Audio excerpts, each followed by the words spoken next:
Therefore, what we have today in the form of public participation is nothing but a sham. It's really nothing happens. People are not structured, people are not properly informed. They get all the data in the morning, and therefore their capacity to interrogate that data and give the right information becomes compromised. As Nakuru County, we want to be among the first counties within this second term to bring about proper policy on public participation.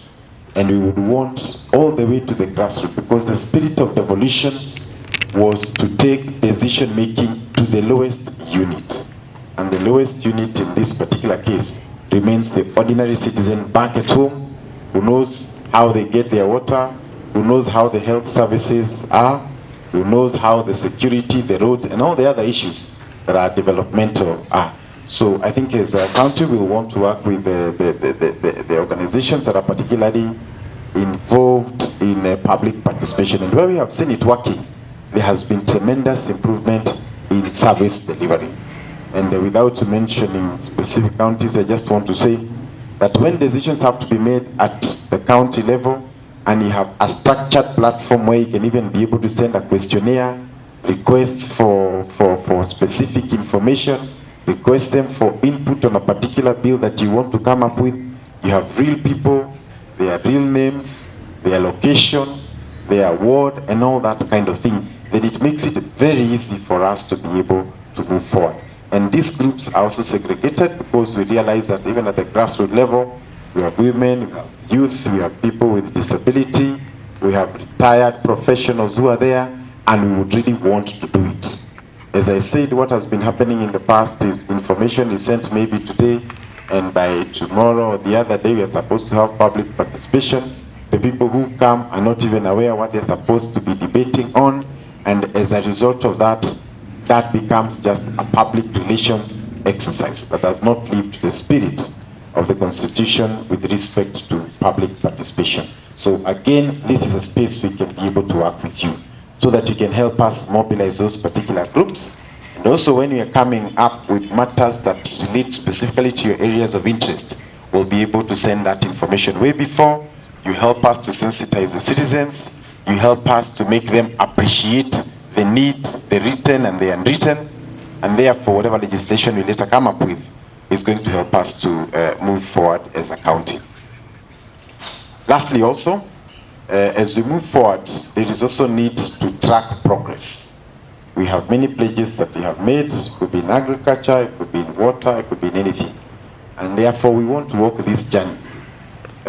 We are cognizant of the fact that sometimes the relationship between the civil society and governments across the world, not just here, has not necessarily been good.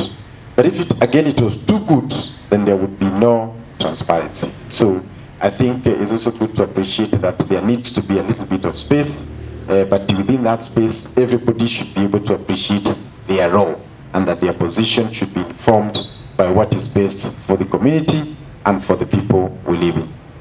Now, the people or the institutions that mainly fund the civil society organizations, it is true that many of them are foreign-based. And I think also one of the important things we would want to say is that when they allocate funding, say for Kenya as a country, that money could go to Kilifi, it could go to Uasin Gishu, it could go anywhere. So how well you are organized as the civil society groups in Nakuru will also determine how much of a share of the national cake we can be able to get. So if there's no transparency on your part, if an organization was helping vulnerable groups, or maybe women or children, they will fund year one. Maybe if they're not able to get the results they want, they are going to leave that particular program. When they leave it, the person who finally suffers is the person right on the ground. So even as you advocate for transparency by governments, including county governments, we also urge you to advocate for transparency within your organizations, because it must also start there.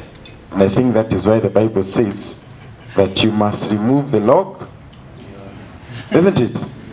And it is also true to say that some of our civil society organizations are also known to have very big logs on their eyes as they focus on removing the one by the national government or the county government. So also build capacity in yourself to have good governance.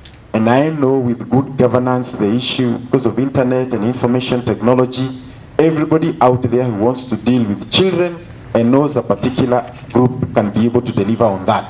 They are going to ride on you, because